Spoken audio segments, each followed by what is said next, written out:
But here we go, underway with top 8. We did see pretty much half of our top 8 cut was Zoroark decks. I believe the other half was Malamar or spread archetype decks. So pretty pretty expected cut, I would say, based on the featured matches we've seen so far. But we do see at least something slightly different with this Zoroark Control. We see already in the opening hand this Articuno GX. So it probably won't be coming into play super. It won't be coming into play much in this series. But it does have this attack that allows it. Its GX attack actually lets you discard all energy from both active Pokemon, so from itself and also from your opponent's active Pokemon. And you can use its ability to switch it into the active when you bench it and attach. I believe it's just attach water energies to it. I'm not. I might be misremembering the exact text of the ability, but it does let itself kind of snap right into the active spot, so you don't have to worry about pivoting into it. Is the important thing. Again, probably not something that we're going to be seeing come up in this particular matchup where Malamar can just put those energy back into play. We do have the Ultra Necrozma, of course, discarded right away with that Sophocles. Nest Ball going to fetch out the shiny version of the Tapu Koko. Yes, we do love looking at that pretty Articuno art and not the board. And we do see a switch into the Koko, DCE, and Flying Flip. So have definitely seen this strategy before. We have Crushing Hammers in this Zoroark deck. We have the evolution straight away into that Magcargo and a Cynthia, looking for some Zoroarks off of this. Wow, that is not what we wanted to see. Double Oranguru, double Counter Catcher. We do at least have Smooth Over, so our top deck is going to be a good card guaranteed, but that is incredibly unfortunate. Just losing out on that tempo. At least you did get the Crushing Hammerhead, so we're able to discard that energy. So the Flying Flip is that much harder to pull off, especially since I believe turn 1 the Malamar player did discard a DCE off of this Sophocles. So we see a Guzma play, so retreating first, of course, makes the most sense. Bring up that Magcario and another DCE just already in the hand. I think the Ram was interesting. It was an interesting choice from the Zoroark player. I don't think there's really a way they could have gotten punished for it. I don't know that it was necessary to even do it, but now at least you do have the energy in play already, which is definitely ideal. Of course, now this hand is significantly better. I think that Let Loose actually ended up helping in this situation. Good to find these Zoroarks before all of the Zoruas go down. Interesting to see the evolution into... Okay, to get the double heads on Timer Ball, so it doesn't matter too much, but we could have protected all of the Zoruas, the 40 HP ones that were, or the 40 damage ones that were in jeopardy of getting KO'd from another Flying Flip. So could have protected those, but chose to evolve the one with 20 damage instead. But yeah, that Let Loose really really benefited the Zoroark player here. Even when you get Let Loose with Zoroark, sometimes it just isn't enough. So you have still 2 trades left. I think we're only going to see the one, excuse me, to get the switch card. So now we can at least attack this turn, take out that Koko. And you don't even need to bench another Pokemon since you did at least get that chip damage with the Ram on the previous turn. So we are looking at the KO. Don't need to play that Crushing Hammer since we, of course, do get the KO. But yeah, there's the 3 DCEs down. The Lysander Lab's taking off the prizes. But yeah, the Malamar player with only 1 Inkay in play. They do actually get the Malamar here, so that's obviously useful. But they're down 3 DCEs already. At least have the Cynthia. But the Zoroark was really able to... completely take over after that Let Loose, just getting triple Zoroark out of that, being able to finally open up their hand a little bit and get the game rolling. And you see, of course, only 27 cards left in deck after a bunch of trades. See the Tina coming down, a Psychic Recharge onto it, and just a pass. So the 2-card hand as well. We have the Guzma in hand. At least they're able to get a second Inkay into play. So now this Guzma will be a little bit less detrimental. Whereas if they only had the 1 Malamar in play, their next turn would have been Shadow Punch, maybe at best. But here we do at least have, and we get the Crushing Hammer heads into a Guzma KO Malamar, and that Giratina is not going to be attacking next turn. I thought we were looking at the Skull Grunt for a second, but yeah, I think the Guzma is definitely the best play here, taking out that Malamar and being able to deny your opponent any energy acceleration on the following turn. We still have access to a bunch of trades. See, trading away that Skull Grunt. Still more trades to be used, thinning out all of these setup cards, things that you don't want to be drawing into. Another trade being used on that Enhanced Hammer, which is at this point effectively useless since there are 3 DCEs already in the bin. And we'll take that knockout, going down to just 4 prizes left. Now, obviously, it's still 4 prizes, a long way to go, but the board state is just so slanted into Zoroark's favor. It feels like, and we're just going to see the Shadow Punch most likely this turn, which is not what we want to be seeing for our, on the Inkay side. Once again, we have been seeing it the entirety of this tournament. It is just Zoroark consistencying the Malamar. And yeah, it's just been kind of a tale that has gone through this whole tournament. The Zoroark decks are just rocking through all of these Malamars. We do see another Let Loose Marshadow. I think, that makes sense with this like 12-card hand that Zoroark's sitting on. But it doesn't even matter because you have Magcargo, the Smooth Over into 3 trades already on board. Benching of that Tapu Koko. The Shrine of Punishment is good. At least get some more residual damage in play. We did already attach to the active, however, so there is no possibility of a DCE attack.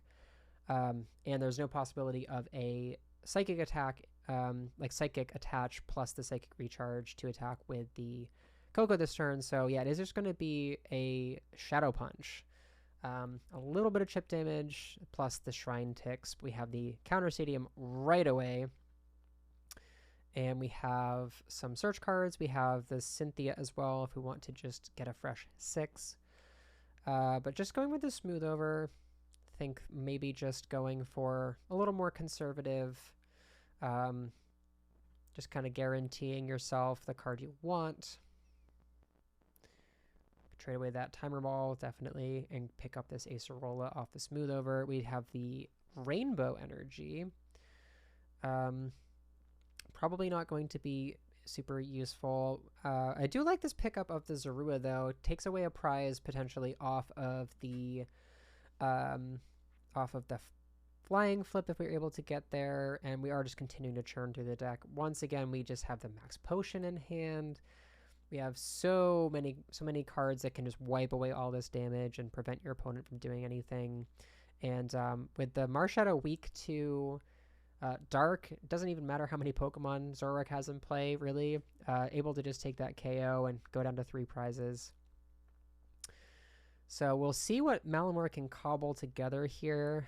Again, it is such an intimidating board. We do have the Larvitar. So Larvitar's second strike attack will do more damage for each damage counter on this Zoroark and hit for fighting type weakness. I don't think it is going to be quite enough. You might need something like a Shrine or a Choice Band, some cards. And yeah, exactly. See, game 2, I'll go first. So right off the bat, we are going to game 2 in our top 8 here. Okay, so we do have an Oranguru start. And Interesting choice there with the 2 Zoruas in hand.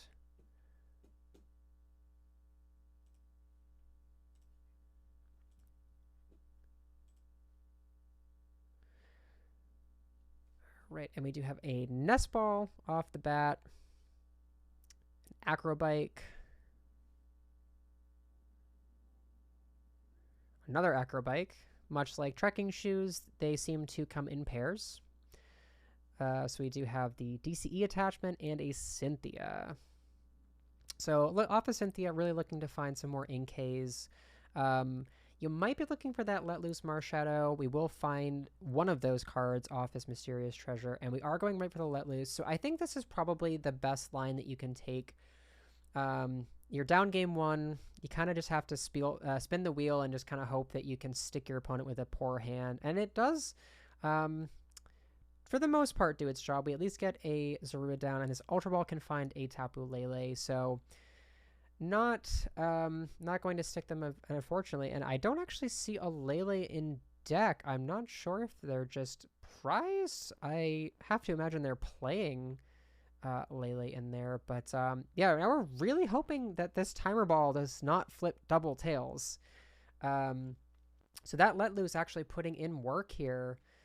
We do have the Guzma to bring up one of the Zoruas and get a flying flip down. But yeah, we are really hoping and praying that this Timer Ball gets us at least a Zoroark. And then our top deck has to be a card we kind of want to trade away. So this is a very, very spooky situation to be in. It is a Magcargo. And we see 1 head, so we are able to at least see 2 additional cards off the top of the deck with this trade.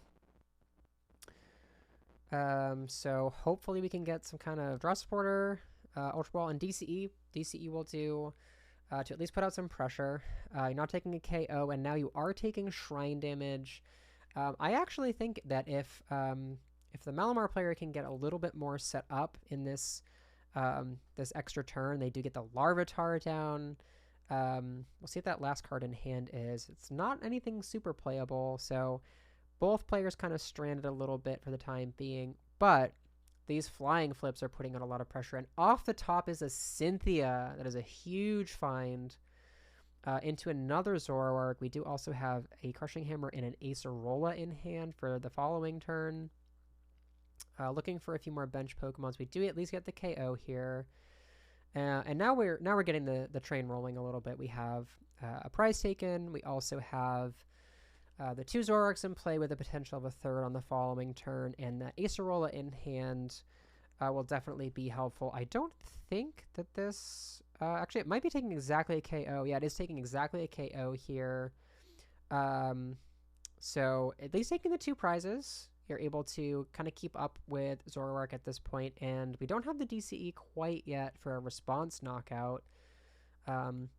Not able to find the counter stadium yet, so this shrine continues to put in work.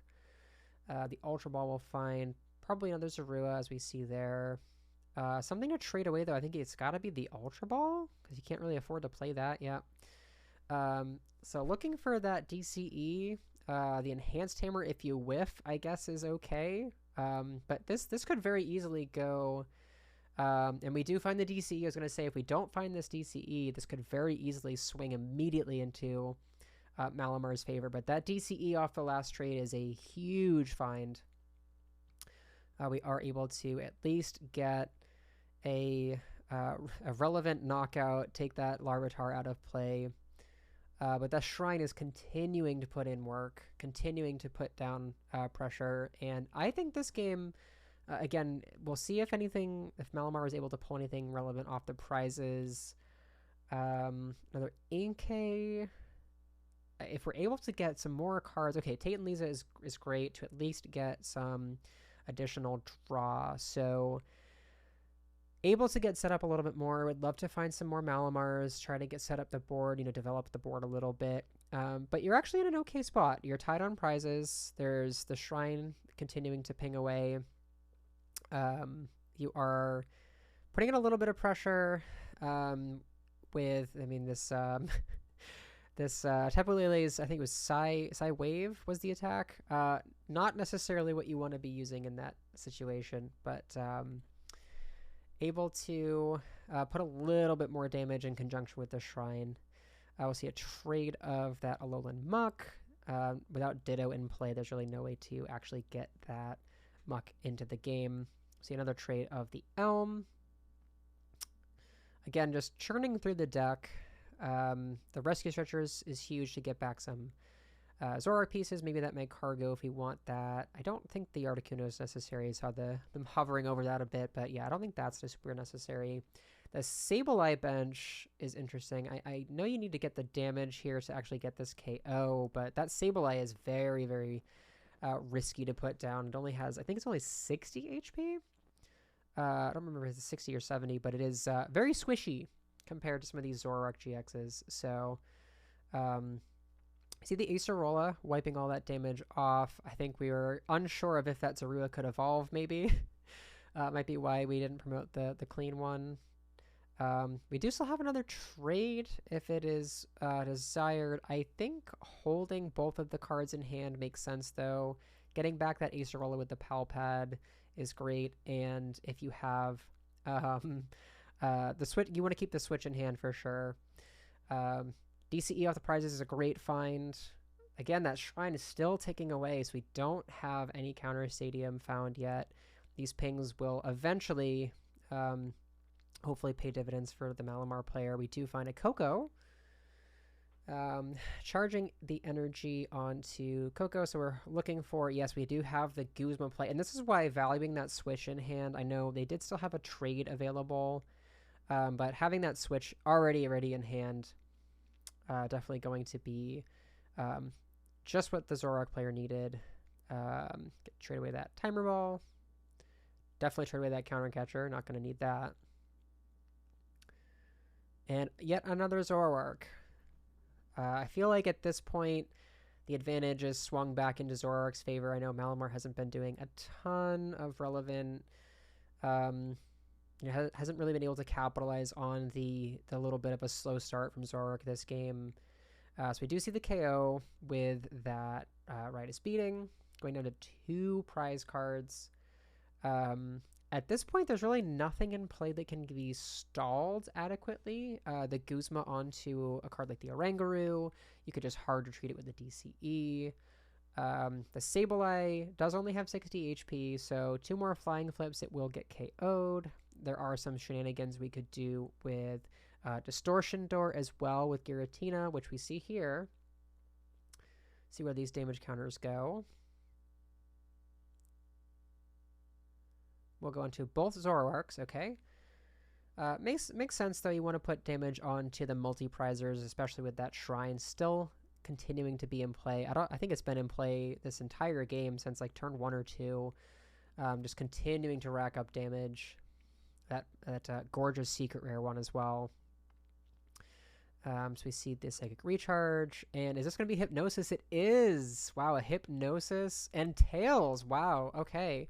So if we're not able to find a way to move the Zoroark, this could be the tempo, the catch up in tempo that is needed. Now we can Palpad back this Acerola. I think there's a Guzma in there as well. No, just the Acerola. The Skull Grunt, I'm curious on why you'd put that back, but definitely that Acerola makes sense because now you can have a chance to draw it off your 6 cards found with trade. We do finally get a counter stadium, so that's huge. And we draw the Skull Grunt. That's why I was kind of wondering why the Skull Grunt was the choice. Guzma. We do have a Guzma, though, so that will at least get this Zoroark out of the active. And you gotta feel like that has to just be the final nail in the coffin here. For Malamar, there are 2 Zoroarks set up and play with DCEs already attached. Only 1 prize needed to be taken. I think the last ditch effort is once again just bringing up that Oranguru, trying to Flying Flip or put some pressure out however you can. But yeah, feels like this one might just be out of reach for our Malamar player. Haven't played anything yet. They only have a 4-card hand, so not a ton of options necessarily in hand. We do have the Evolve, so not going to go for that Hypnosis play again. Psychic Recharge. So it makes me think they must have a Guzma in hand, or a way to move this active. Our screen keeps blipping out here.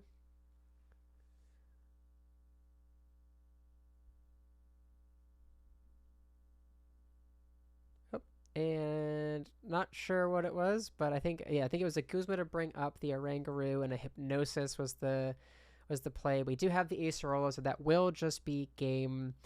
Zoroark taking it in a pretty convincing 2-0 set to move on to top 4, where undoubtedly there will be some other Zoroark decks awaiting them. So we will be back in top 4.